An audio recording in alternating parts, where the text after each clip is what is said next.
So, what if I told you that our modern financial world wasn't built by a bunch of economists in tweed jackets, but by professional card sharks and backgammon hustlers? Yeah, it sounds like something straight out of a movie, but it's the real, hidden history of how Wall Street learned to gamble. You've heard this phrase a million times, right?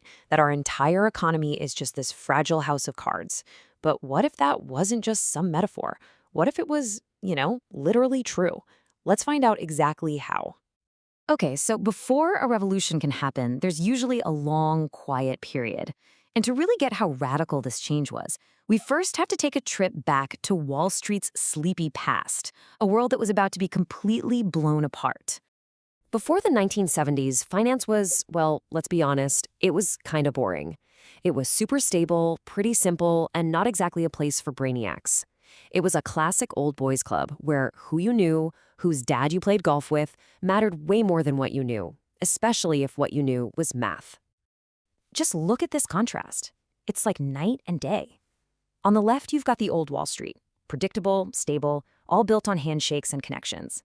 On the right, you have the new world, chaotic, incredibly complex, basically a mathematical rocket launch. This wasn't just some small shift. The entire game was being rewritten from scratch. And the old guard, they didn't even know the new rules. And then the storm hit. That calm, predictable little world was about to be tossed into absolute chaos. And that chaos created a desperate, urgent need for a totally new kind of thinker. All of a sudden, the old playbook was useless. Inflation was spiking, interest rates were on a wild roller coaster, and all the simple, stable models of the past were completely worthless. The market was screaming for innovation, for people who could actually navigate this new, frankly, terrifying uncertainty. This timeline just shows you how explosive this decade really was. And get this, in 1973, you have the theory, the Black-Scholes paper, and the real-world practice, the CBOE exchange, launching in the exact same year. Just a few years later, the whole mortgage market just ignites. This wasn't a slow, gradual evolution. This was the big bang of modern finance. This quote from Lou Ranieri, one of the pioneers of the whole thing, just says it all, doesn't it?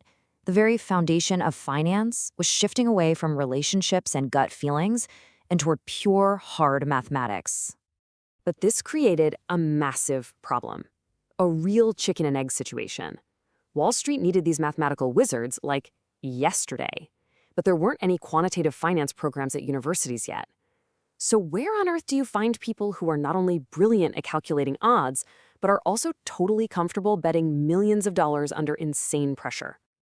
Well, the answer was as brilliant as it was completely unexpected. Wall Street didn't go knocking on the doors of university math departments. Nope. They went to the card tables of Las Vegas and the backgammon clubs of New York. That's right. The first generation of quants, the absolute geniuses who built our modern financial system, were professional gamblers. And why? Because they had this perfect, road-tested combination of mathematical intuition, psychological toughness, and a serious appetite for risk. Just take the story of Mike Becker. It lays out the playbook perfectly. Step 1, he loses all his savings. Step 2, he gets a new stake from his backgammon partner, who, by the way, had just won the world championship. Step 3, he goes on to master options trading. And what's the crucial step 4? He recruits his brilliant friends from the bridge world. See? The revolution didn't spread through job postings, it spread through these tight-knit gaming networks. And it wasn't just bridge. The new talent pool for the most powerful firms on the planet was suddenly made up of the world's best poker players, backgammon experts, go masters, and blackjack card counters. They were the only people who actually had the right training for the job. And this isn't just some dusty old history lesson. This philosophy is absolutely alive and well today. Elite trading firms like Jane Street are famous for using incredibly complex, custom-built games in their job interviews, all to find those true, natural game players.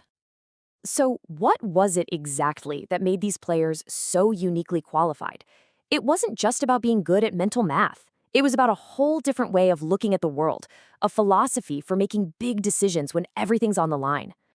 The real magic wasn't just calculating the odds of a single hand of cards.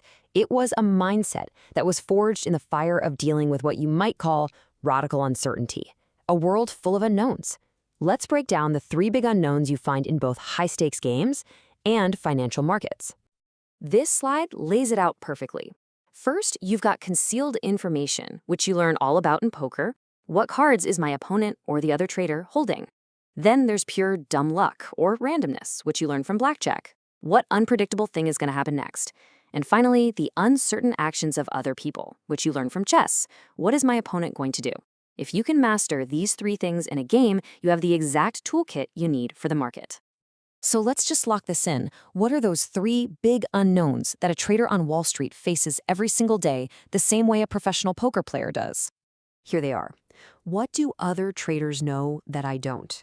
What random event, a natural disaster, a political shock, is about to happen? And maybe most importantly, what are all the other people in the market going to do with their money? That's the whole game. And this all boils down to a single worldview, something you could call the philosophic game player. Now, these people don't cheat. In fact, they hate cheating. Instead, they see rules not as some sacred moral code, but as a system to be analyzed, to be tested, and ultimately to be optimized to find a winning edge. They obey the letter of the law, but their real goal is to master its spirit. So let's bring it all home. What's the lasting impact of this weird migration from the casino floor to the trading floor? Well, it's nothing less than the DNA of our entire modern economy. Remember that quote from the very beginning? Now we see the truth behind it. The modern financial system is a house of cards, not because it's about to fall over, but because it was literally designed, built, and operated by the very people who had mastered the mathematics and psychology of card games. And this really is the biggest takeaway. This mindset might seem a little ruthless, even cold-blooded, to an outsider, but it becomes absolutely essential during times of crisis. When the old rules completely fail, like they did back in the 1970s, you don't need more rule followers. You need people who can see the new patterns forming in the chaos and build a whole new game that actually works. So it leaves us with this fascinating question to chew on. When a system breaks down, do you need someone to come in and break the rules to smash it all to pieces? Or do you just need a better player, someone who can understand the new reality and simply play the game better than anyone else?